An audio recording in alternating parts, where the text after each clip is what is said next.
ନିଜସ୍ୱ ଉଦ୍ୟମରେ ସାହି ବାସିନ୍ଦା ରାସ୍ତା ମରାମତି କଲେ। ରାସ୍ତା ମରାମତି କଲେ ସାହି ବାସିନ୍ଦା। ଏଭଳି ଘଟଣା ପୂର୍ବରୁ ବହୁତ ଦେଖିଥିବେ ଗ୍ରାମାଞ୍ଚଳରେ।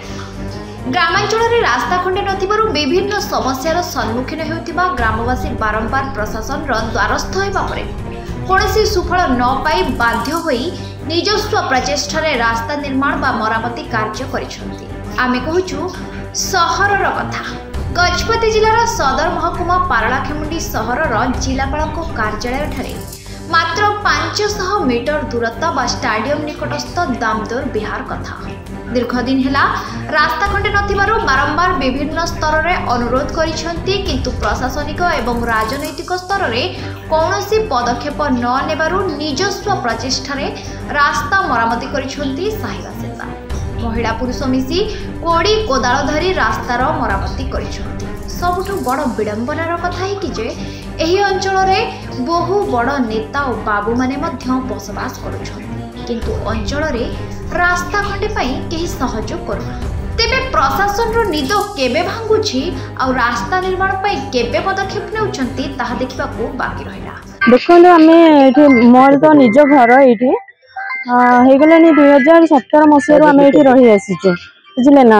ଯେବେଠୁ ଆମେ ଏଠି ରହିଛୁ ଆଜି ପର୍ଯ୍ୟନ୍ତ କୌଣସି ପ୍ରଶାସନିକ ସୁବିଧା ଏଠି ନାହିଁ ହେଲା। ପଞ୍ଚାୟତ ମ୍ୟୁନିସିପାଲିଟିର କୌଣସି ସହଯୋଗ ଆମକୁ ମିଳିନି। ଏ ଯୋଉ ରାସ୍ତା ଆପଣ ମାନେ ଦେଖୁଛନ୍ତି ବହୁତ କଦର୍ଯ୍ୟ ହେଇକି ପଡିଛି। ଡ୍ରେନେଜର କିଛି ସୁବିଧା ନାହିଁ। ଛୋଟ ଛୁଆ ମାନେ ସ୍କୁଲ ଯିବା ଆସିବା କରୁଛନ୍ତି, ଆମେ ସବୁ ଅଫିସ ମାର୍କେଟ ସବୁ ଯାଉଛୁ, କିନ୍ତୁ ରାସ୍ତାର ଯୋଉ ଅସୁବିଧା ହେଇଛି ନା, ସେଠି ପଡିକିନା ବହୁତ ପିଲାଙ୍କର ବି ଗୋଡ ହାତ ଭାଙ୍ଗିଲେଣି ଆଉ ଆମେ ମାନେ ବି ବହୁତ ଅବସ୍ଥାର ସମ୍ମୁଖୀନ ହଉଛୁ। ଯେତେବେଳେ ଆମେ ପ୍ରଶାସନକୁ ଏଇ ଆମର ଅସୁବିଧା କଥା ଜଣାଉଛୁ, ସିଏ ଆମକୁ କିଛି ସହଯୋଗର ହାତ ବଢେଇ ନାହାନ୍ତି। ସରପଞ୍ଚ ମାନେ ପଞ୍ଚାୟତ ଏଇଟା କହୁଛନ୍ତି ପଞ୍ଚାୟତ ଅଣ୍ଡରରେ ଯାଉଛି, ମ୍ୟୁନିସିପାଲିଟି ବାଲା ପଞ୍ଚାୟତକୁ ଦେଖାଉଛି, ପଞ୍ଚାୟତ ମ୍ୟୁନିସିପାଲିଟିକୁ ଦେଖାଉଛି। ଏଠୁ ମାତ୍ର 500 ମିଟର ଦୂର ଆମର ଯୋଉ କଲେକ୍ଟରଙ୍କ କାର୍ଯ୍ୟାଳୟ, କିନ୍ତୁ ଏଇଠି ଆମର କିଛି ସୁବିଧା ସୁଯୋଗ ଉପଲବ୍ଧି ହଉନି। ତ ଆମେ କଣ କରିବୁ? ସେଇଥିପାଇଁ ନିଜେ ହିଁ ସାହି ବାସିନ୍ଦା ସମସ୍ତେ ମିଶି ରାସ୍ତାଟାକୁ ନିଜେ ହାତରେ ବନେଇବାକୁ ଚେଷ୍ଟା କରୁଛୁ ଆମର ସୁବିଧା ପାଇଁ। ଯଦି କଲେକ୍ଟର ମହୋଦୟଙ୍କର ଅବଗତ ହୁଏ ତ ଆମ ପାଇଁ କିଛି ସୁବିଧା କରିବେ ତ ଆମେ ଉପକୃତ ହବୁ। ଆଉ ଏଇ ଯୋଉ ଡ୍ରେନେଜର ସୁବିଧା ନାହିଁ, ମଶା ମାଛି ପୋକ ଜୋକ ହଉଛନ୍ତି, ବିଭିନ୍ନ ପ୍ରକାର ରୋଗ ଜୀବାଣୁ, ତ ଆମକୁ ମ୍ୟାଲେରିଆ ଟାଇଫଏଡ ସବୁ ହଉଛି ଏଇଠି। ତ ଯଦି ସହର ପାଖରେ ଆମର କଲେକ୍ଟରଙ୍କ କାର୍ଯ୍ୟାଳୟ ପାଖରେ ଏତେ ସବୁ ଅସୁବିଧାର ସମ୍ମୁଖୀନ ଆମେ ଭୋଗ କରୁଛୁ, ତ ଗାଁ ଗହଳିରେ କୋଉ ପ୍ରକାର ସିଚୁଏସନ ଥିବ ଆପଣ ମାନେ ବୁଝିପାରୁଥିବେ। ପ୍ରଶାସନିକ ଦାୟିତ୍ୱ କେମିତି ସେମାନେ ନିର୍ବାହ କରୁଛନ୍ତି ଆପଣ ଦେଖିପାରୁଥିବେ। କାରଣ ହେଉଛି ଆମ ସରକାର ଏବଂ ସ୍ଥାନୀୟ ପ୍ରଶାସନିକଙ୍କର ଅବହେଳା ଆଉ ଦୁର୍ନୀତିଗ୍ରସ୍ତ ହେତୁ ଆମର ସାହି ବାସିନ୍ଦା ମାନଙ୍କୁ ବହୁତ ଅସୁବିଧାରେ ପକାଉଛନ୍ତି। ଦୀର୍ଘ 20 ବର୍ଷ ହେଲା ଏଇଠି ଆମେ ବାସିନ୍ଦା ହେଲା ପରେ ମଧ୍ୟ କୌଣସି ସରକାରୀ କଳରେ ବହୁତ ପ୍ରଥମେ କଲେକ୍ଟର କହିଲୁ, ତାପରେ ବିଡିଓ ମହାଶୟ କହିଲୁ, ତାପରେ ସରପଞ୍ଚ ମହାଶୟ କହିଲୁ, କିନ୍ତୁ ସେମାନେ ଜଣକୁ ଆଳ ଦେଖେଇକି ଆମର କୌଣସି କାର୍ଯ୍ୟ ହାସଲ କରୁନାହାନ୍ତି।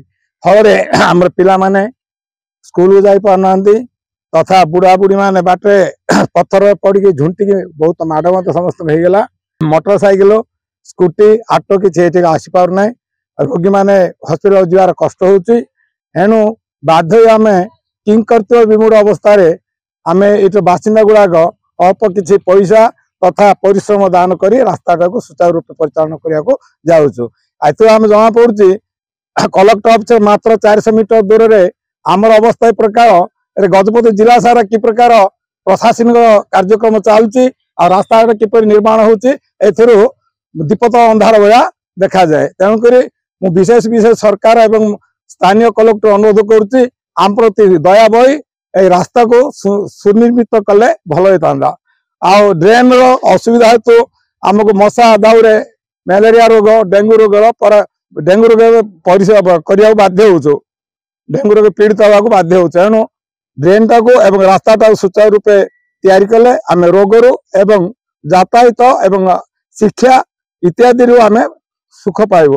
ଏଣୁ ବିଶେଷ ଅନୁରୋଧ କରୁଛୁ କଲେକ୍ଟର ମହାଶୟଙ୍କୁ ଆମର ଅନୁରୋଧକୁ ସୁବିଚାର କରି जिला प्रशासन तरफ ए कार्य को त्वरान्वित कले आमे उपकृत हेबु। गजपति सुमंत घंटा रिपोर्ट फोकस प्लस।